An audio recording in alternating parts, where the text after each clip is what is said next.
মানব শারীর স্থান বা অ্যানাটমি শব্দটা শুনলেই কেমন যেন একটু কঠিন মনে হয়, তাই না? হ্যাঁ, মনে হতেই পারে, কিন্তু আসলে এটা হলো কি আমাদের নিজেদের শরীরের গঠন নিয়ে যে বিজ্ঞান সেটাই। আমরা তো সবাই নিজেদের শরীর নিয়ে চলি, কিন্তু এর ভেতরে ঠিক কি আছে, কিভাবে সব সাজানো, সেটা জানাটা আমার মনে হয় বেশ মজার। ঠিক। আর শব্দটার উৎসও বেশ ইন্টারেস্টিং। গ্রিক অ্যানাটমি, যার মানে নাকি কেটে ফেলা। ঠিক ধরেছেন। নামের উৎস যদিও কাটাছেঁড়া, আজকের অ্যানাটমি কিন্তু শুধু ওই ডিসেকশন বা ব্যবচ্ছেদের মধ্যে আর আটকে নেই। এর জগৎটা এখন অনেক অনেক বড় আর বেশ গভীরও। একদম। আর সেই গভীরেই আমরা আজকে একটু ঢু মারব। আমাদের আলোচনার ভিত্তি হল জেনারেল অ্যানাটমি 01 বেসিক ইন্ট্রোডাকশন থেকে পাওয়া তথ্য। চেষ্টা করব এর নির্যাসটুকু তুলে আনতে, মানে শারীরস্থান জিনিসটা আসলে কি, এটা জানা কেন দরকারি, আর এর বিভিন্ন দিকগুলোই বা কি কি। একটা চমৎকার উপমা আছে, বুঝলেন? ওই তথ্যের উৎসে ওটা বলা হয়েছে। শারীরস্থান আর শারীরবৃত্ত মানে ফিজিওলজি, এদের সম্পর্কটা অনেকটা ভূগোল আর ইতিহাসের মতো। ও আচ্ছা, কিভাবে? দেখুন, শারীরস্থান হলো সেই মঞ্চটা, মানে ভূগোলটা, যেটা দেহের গঠনটা বর্ণনা করে। আর শারীরবৃত্ত হলো সেই মঞ্চে কি ঘটছে তার ইতিহাস, মানে দেহের কাজকর্মগুলো। তো মঞ্চটা ভালো করে না চিনলে তার ওপরের ঘটনাগুলো বোঝা বেশ কঠিন হয়ে যায়। বাহ, দারুণ তুলনা তো। এটা দিয়ে পুরো বিষয়টার গুরুত্ব এক মুহূর্তে পরিষ্কার হয়ে গেল। কিন্তু একটা জিনিস মনে হয় প্রথমেই পরিষ্কার করা দরকার। অনেকেই কিন্তু অ্যানাটমি আর ডিসেকশন বা ব্যবচ্ছেদ এই দুটোকে গুলিয়ে ফেলেন। এগুলো কি একই জিনিস? না, একদমই না। আর এই পার্থক্যটা বোঝা কিন্তু খুব জরুরি। দেখুন, ডিসেকশন বা ব্যবচ্ছেদ এটা হলো একটা পদ্ধতি, একটা কৌশল, শরীর কেটে ভেতরের গঠনটা দেখা, পর্যবেক্ষণ করা। আচ্ছা। কিন্তু অ্যানাটমি বা শারীরস্থান এটা হলো একটা সম্পূর্ণ বিজ্ঞান। দেহের গঠন নিয়ে সার্বিকভাবে যে আলোচনা, সেটাই অ্যানাটমি। ডিসেকশন এই জ্ঞানটা পাওয়ার একটা পথ মাত্র, পুরো বিজ্ঞানটা নয়। ও আচ্ছা, তার মানে অ্যানাটমির জ্ঞানটা শুধু মৃতদেহ ব্যবচ্ছেদ করেই আসেনি, সময়ের সাথে সাথে নিশ্চয়ই আরও অনেক নতুন পথ খুলেছে। অবশ্যই খুলেছে। ডিসেকশন ঐতিহাসিকভাবে খুবই গুরুত্বপূর্ণ, সন্দেহ নেই। কিন্তু আধুনিক শারীরস্থান এখন জীবিত মানুষের শরীর পর্যবেক্ষণ করা, নানা রকম অত্যাধুনিক প্রযুক্তি ব্যবহার করা, এগুলোর মাধ্যমে জ্ঞানের পরিধি অনেক বাড়িয়ে নিয়েছে। এটা অনেকটা বিবর্তনের মতো, বুঝলেন? আমরা শরীরকে কিভাবে দেখি, কিভাবে বুঝি, সেই দৃষ্টিভঙ্গিটাই বদলে গেছে। চলুন তাহলে সেই পথগুলোতেই একটু হাঁটা যাক। প্রথমেই আসছে ক্যাডাভেরিক অ্যানাটমি। নাম শুনে মনে হচ্ছে এটাই সেই পুরনো পদ্ধতিটা, যেখানে সংরক্ষিত মৃতদেহ ব্যবহার করে শেখা হয়। হ্যাঁ, ঠিক তাই। ক্যাডাভেরিক অ্যানাটমি হল রাসায়নিকভাবে সংরক্ষিত, মানে এমবাম করা, মৃতদেহের ওপর খালি চোখে অর্থাৎ ম্যাক্রোস্কোপিক স্তরে শারীরস্থান অধ্যয়ন। এটাকেই আমরা গ্রস অ্যানাটমি বলি। এর আবার দুটো প্রধান অ্যাপ্রোচ বা পদ্ধতি আছে। পদ্ধতি দুটো কি কি, আর কোনটা বেশি ব্যবহার হয়? প্রথমটা হল রিজিয়নাল অ্যানাটমি। এখানে শরীরটাকে কয়েকটা অঞ্চলে ভাগ করে নেওয়া হয়। ধরুন, ঊর্ধ্বাঙ্গ মানে হাত আর কাঁধের অংশ, নিম্নাঙ্গ মানে পা আর কোমরের অংশ, তারপর ধরুন বক্ষপিঞ্জর, উদর, মাথা ও ঘাড় এবং মস্তিষ্ক। প্রত্যেকটা অঞ্চলের সব কিছু, মানে সেখানকার হাড়, পেশি, স্নায়ু, রক্তনালী, সব একসঙ্গে আলোচনা করা হয়। বেশিরভাগ মেডিকেল কলেজ বা শিক্ষাক্রমে কিন্তু এই পদ্ধতিটাই চলে। কেন? এটার কি বিশেষ কোনো সুবিধা আছে? হ্যাঁ, কারণ এটা ক্লিনিক্যাল প্র্যাকটিসের সাথে, মানে ডাক্তারির সাথে অনেক বেশি সম্পর্কিত। একজন সার্জনকে তো একটা নির্দিষ্ট অঞ্চলেই কাজ করতে হয়, তাই না? বোঝা গেল। মন্ত কি? তাহলে অন্য পদ্ধতিটা কিসের উপর জোর দেয়? অন্যটা হলো সিস্টেমিক অ্যানাটমি। এখানে পুরো শরীরটাকে দেখা হয় বিভিন্ন কার্যগত তন্ত্র বা সিস্টেম অনুযায়ী। সিস্টেম অনুযায়ী? যেমন? যেমন ধরুন কঙ্কালতন্ত্র বা অস্টিওলজি, এটা শুধু হাড় নিয়ে আলোচনা করে। পেশিতন্ত্র বা মায়োলজি শুধু পেশি নিয়ে। সংবহনতন্ত্র বা অ্যাঞ্জিওলজি হৃৎপিণ্ড আর রক্তনালী নিয়ে। স্নায়ুতন্ত্র বা নিউরোলজি মস্তিষ্ক আর সমস্ত স্নায়ু নিয়ে, এরকম আর কি। আচ্ছা আচ্ছা। এছাড়াও শ্বসনতন্ত্র, পরিপাকতন্ত্র, রেচনজননতন্ত্র, অন্তঃক্ষরা গ্রন্থিতন্ত্র, এইসব তন্ত্রগুলোকেও আলাদা আলাদা করে দেখা হয়, যেটাকে বলে স্প্ল্যাঙ্কোলজি। এটা বুঝতে সাহায্য করে যে শরীরটা কিভাবে বিভিন্ন ফাংশনাল ইউনিট হিসেবে কাজ করছে। তার মানে রিজিয়নাল হলো এলাকার ভিত্তিতে দেখা আর সিস্টেমিক হলো কাজের ধরনের ভিত্তিতে। বেশ পরিষ্কার হলো ব্যাপারটা। কিন্তু এই জ্ঞানটা তো মূলত মৃতদেহ থেকে পাওয়া। জীবিত অবস্থায় শরীরটাকে বোঝার উপায় কি? আসল চ্যালেঞ্জ তো সেখানেই। একদম ঠিক পয়েন্ট ধরেছেন। আর এখানেই চলে আসে লিভিং অ্যানাটমি বা জীবিত অবস্থায় শারীরস্থান। এটা তো চিকিৎসকদের জন্য ভীষণ জরুরি, কারণ তারা তো জীবিত মানুষেরই চিকিৎসা করেন। ঠিক। এর জন্য তারা বেশ কিছু কৌশল ব্যবহার করেন, যেগুলো হয়তো আমরাও দেখেছি ডাক্তারদের করতে। কৌশলগুলো ঠিক কীরকম? নিশ্চয়ই শুধু বাইরে থেকে দেখাই যথেষ্ট নয়। না, শুধু দেখা, যেটাকে বলে ইন্সপেকশন, সেটা ছাড়াও আছে স্পর্শ করে পরীক্ষা করা বা প্যালপেশন। যেমন ধরুন মাংসপেশি শক্ত হয়ে আছে কিনা সেটা অনুভব করা। অনেক সময় ব্যথা হলে ডাক্তাররা চেপে দেখেন। ঠিক। বা ধরুন কবজিতে বা পায়ের পাতায় ধমনী স্পন্দন গোনা, যেমন ডরসেলিস পেরিসার্ট্রি। এছাড়া আছে টোকা দিয়ে শব্দ শুনে ভেতরের অবস্থা বোঝার চেষ্টা করা, যাকে বলে পারকাশন। আবার স্টেথোস্কোপ দিয়ে হৃৎপিণ্ড বা ফুসফুসের শব্দ শোনা, মানে অস্কালটেশন। এগুলো সবই কিন্তু লিভিং অ্যানাটমির অংশ। এগুলো তো পরিচিত পদ্ধতি, কিন্তু এমন কিছু কি আছে যা দিয়ে শরীরের আরও গভীরে সরাসরি দেখা যায় জীবিত অবস্থাতে? হ্যাঁ, প্রযুক্তি তো আমাদের সে ক্ষমতা দিয়েছে। এন্ডোস্কোপি যেমন একটা দারুণ উদাহরণ। ইন্ডোস্কোপি? হ্যাঁ, যেখানে ক্যামেরা লাগানো একটা নল শরীরের ভেতরে প্রবেশ করানো হয় আর সরাসরি ভেতরের অঙ্গগুলোকে দেখা যায়। যেমন ব্রঙ্কোস্কোপি দিয়ে শ্বাসনালী দেখা হয় বা গ্যাস্ট্রোস্কোপি দিয়ে পাকস্থলী। ও আচ্ছা। আর রেডিওগ্রাফি বা নানা রকম ইমেজিং কৌশল তো আছেই। সেগুলো লিভিং অ্যানাটমিকে একেবারে অন্য মাত্রায় নিয়ে গেছে। এমনকি ইলেকট্রোমায়োগ্রাফি দিয়ে পেশির বৈদ্যুতিক কার্যকলাপও মাপা যায়।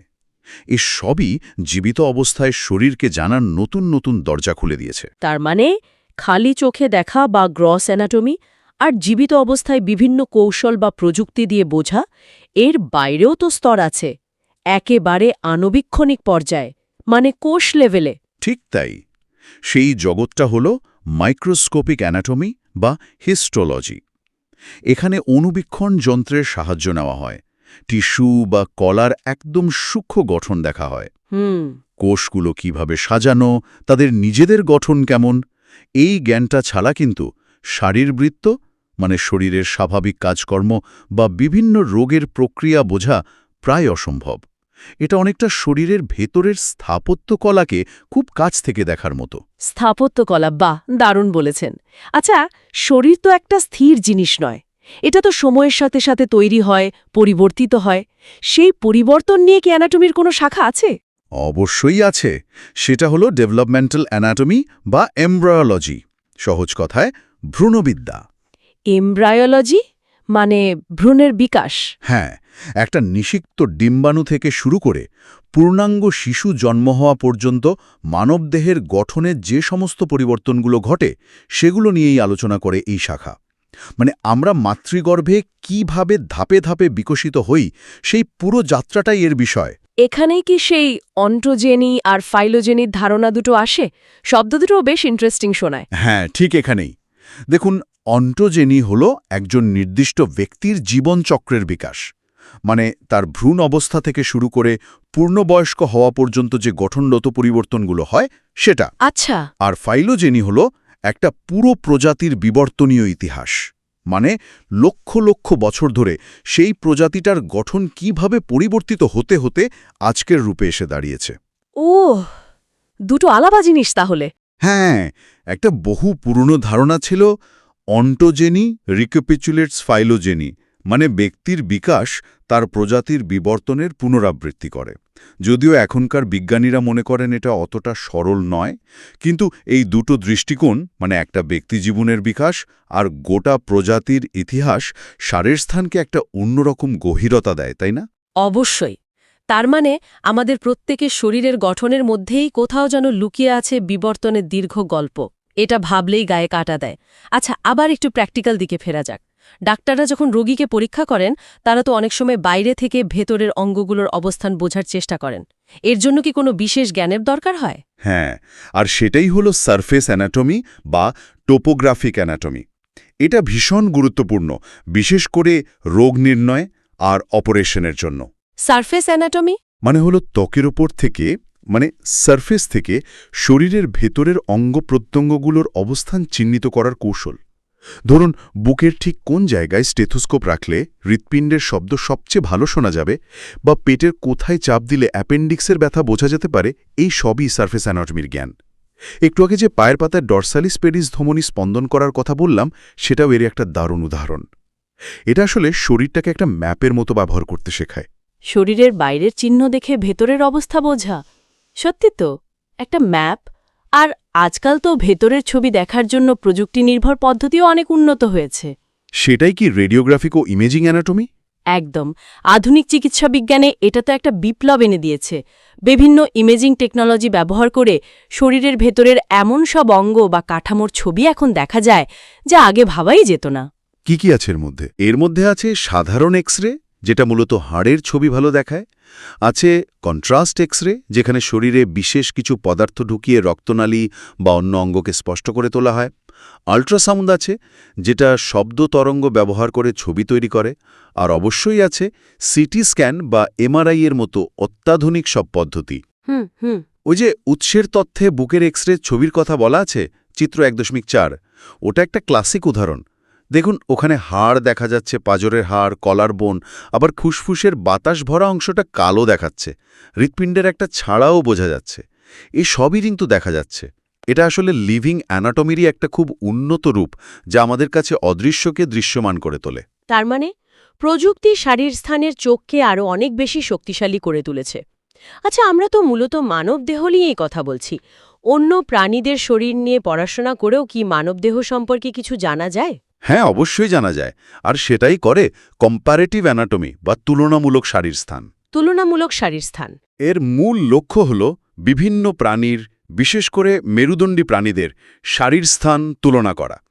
এর মাধ্যমে মানবদেহের বিভিন্ন অঙ্গপ্রত্যঙ্গের গঠন ও কাজের যে বিবর্তনীয় পরিবর্তন বা রূপান্তর ঘটেছে, সেটা ব্যাখ্যা করা যায়। মানে কিভাবে একই রকম একটা বেসিক ডিজাইন বা নকশা পরিবর্তিত হয়ে বিভিন্ন পরিবেশে টিকে থাকার জন্য উপযুক্ত হয়ে উঠেছে, সেটা বোঝা যায়। এটাকে মরফোলজি বা অঙ্গসংস্থানবিদ্যার তুলনামূলক আলোচনাও বলতে পারেন। এটা আমাদের নিজেদের গঠনটা কেন এরকম, তার পেছনের কারণ বুঝতে সাহায্য করে। বাহ, তার মানে নিজেদের বুঝতে হলেও অন্যদের দিকেও তাকাতে হয়। বেশ ইন্টারেস্টিং। আচ্ছা, এর পরের শাখাটার নাম দেখছি ফিজিক্যাল অ্যানথ্রোপোলজি বা ভৌতনৃবিজ্ঞান। এটা কিভাবে শারীরস্থানের সাথে সম্পর্কিত? ফিজিক্যাল অ্যানথ্রোপোলজি মূলত মানুষের শারীরিক বৈচিত্র্য নিয়ে কাজ করে। মানে পৃথিবীর বিভিন্ন জাতি বা জনগোষ্ঠীর মানুষের বাহ্যিক বৈশিষ্ট্যগুলো, যেমন ধরুন উচ্চতা, গায়ের রং, মুখের গড়ন এবং শরীরের বিভিন্ন অংশের মাপজোক, এগুলো এর আলোচনার বিষয়। ও আচ্ছা। এছাড়াও প্রাগৈতিহাসিক কালের মানুষের জীবাশ্ম বা কঙ্কাল বিশ্লেষণ করে মানব বিবর্তন এবং প্রাচীন জনগোষ্ঠীর জীবনযাত্রা সম্পর্কে জানার চেষ্টাও এর মধ্যে পড়ে। শারীরতত্ত্বানের সাথে এর সম্পর্কটা প্রধানত মানব প্রজাতির শারীরিক গঠন এবং তার মধ্যে যে বিভিন্নতা, সেটা বোঝার ক্ষেত্রেই। তাহলে এটা অনেকটা মানুষের গঠনগত বৈচিত্র্য আর তার ইতিহাসের দিকে নজর দেয়। এবার আসি এমন একটা শাখায় যা মনে হয় সবচেয়ে বেশি প্রায়োগিক, অ্যাপ্লাইড বা ক্লিনিক্যাল অ্যানাটমি। নামটা শুনেই এর গুরুত্ব বোঝা যাচ্ছে। ঠিক তাই। অ্যাপ্লাইড বা ক্লিনিক্যাল অ্যানাটমি হল শারীরস্থানিক জ্ঞানের সরাসরি প্রয়োগের জায়গা। মানে চিকিৎসা আর সার্জারিতে এর ব্যবহার। একজন ডাক্তার যখন রোগ নির্ণয় করছেন বা একজন সার্জন যখন অপারেশন করছেন, তাদের কিন্তু প্রতি মুহূর্তে অ্যানাটমির জ্ঞান কাজে লাগাতে হচ্ছে। কোথায় ইনজেকশন দিতে হবে, অপারেশনের সময় কোথায় কাটলে গুরুত্বপূর্ণ কোনো স্নায়ু বা রক্তনালী কেটে যাওয়ার ভয় থাকবে না, বা কোনো একটা রোগের কারণে শরীরের স্বাভাবিক গঠনে কী ধরনের পরিবর্তন আসতে পারে, এই সব কিছুর ভিত্তিই হল অ্যাপ্লাইড অ্যানাটমি। এটা আসলে শারীরস্থানের জ্ঞানকে জীবন বাঁচানোর একটা হাতিয়ারে পরিণত করে। তার মানে আমরা আগে যে শাখাগুলোর কথা বললাম, gross anatomy, living anatomy, surface anatomy, imaging anatomy, এই সব শাখার জ্ঞানই এখানে এসে একসাথে কাজে লাগছে। অনেকাংশেই তাই। ক্লিনিক্যাল অ্যানাটমি অন্য শাখাগুলো থেকে পাওয়া জ্ঞানকে বাস্তব জীবনের সমস্যার সমাধানে ব্যবহার করে। এরপর অবশ্য আরও একটা শাখা আছে, এক্সপেরিমেন্টাল অ্যানাটমি বা পরীক্ষামূলক শারীরস্থান। এটা একটু অন্যরকম। কিভাবে অন্যরকম? এটা কি ল্যাবরেটরিতে গবেষণা ভিত্তিক? হ্যাঁ, বলতে পারেন। এক্সপেরিমেন্টাল অ্যানাটমি মূলত গবেষণা করে সেই সব ফ্যাক্টর বা কারণগুলো নিয়ে যেগুলো শরীরের গঠন, আকার বা কাজকে প্রভাবিত করে।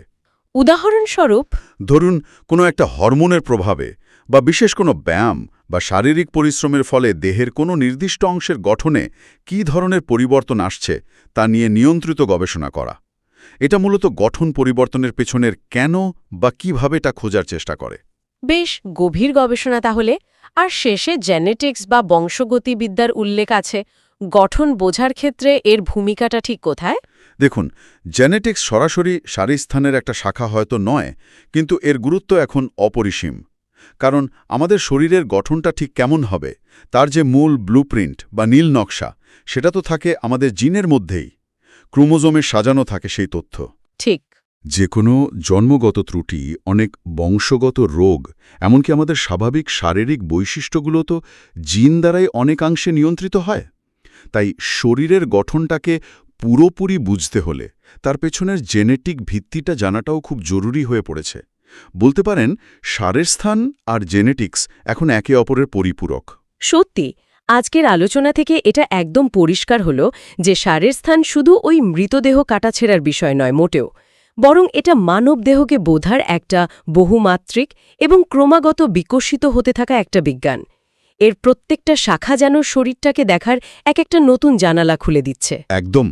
আর এই সবগুলো জানালা দিয়ে যখন আমরা উঁকি দিই, তখনই বুঝতে পারি যে আমাদের এই শরীরটা আসলে কতখানি জটিল, কতখানি সুন্দর আর কার্যকরী একটা ব্যবস্থা। সারের স্থান আমাদের সেই ব্যবস্থার গঠনটা বুঝতে সাহায্য করে, মানে সেই মঞ্চটাকে চিনতে সাহায্য করে, যেখানে জীবনের নাটকটা প্রতিনিয়ত অভিনীত হচ্ছে। আলোচনা প্রায় শেষের দিকে। শ্রোতাদের জন্য একটা প্রশ্ন রেখে গেলে কেমন হয়? আমরা দেখলাম সিটি স্ক্যান বা এমআরআই এর মতো ইমেজিং প্রযুক্তি আমাদের শরীরের ভেতরের প্রায় নিখুঁত ছবি দিতে পারে। আবার অন্যদিকে জেনেটিক্স আমাদের গঠনগত নীলনকশার খবর দেয়। একটু ভাবুন তো, এই দুই ক্ষমতা, মানে ভেতরের গঠনকে এত স্পষ্টভাবে দেখার প্রযুক্তি আর সেই গঠনের পেছনের জিনগত কারণ জানার জ্ঞান, এই দুটো মিলে ভবিষ্যতে ক্লিনিক্যাল অ্যানাটমিকে কিভাবে বদলে দিতে পারে। রোগের পূর্বাভাস দেওয়া বা তার চিকিৎসা করা কি আরও অনেক বেশি পার্সোনালাইজড বা প্রতি ব্যক্তিগত হয়ে উঠবে, মানে যেখানে হয়তো প্রত্যেকের জন্য তার নিজস্ব গঠন আর জিনগত বৈশিষ্ট্য অনুযায়ী একেবারে আলাদা সমাধান তৈরি করা হবে। এটা নিয়ে ভাবনার অবকাশ কিন্তু রইল।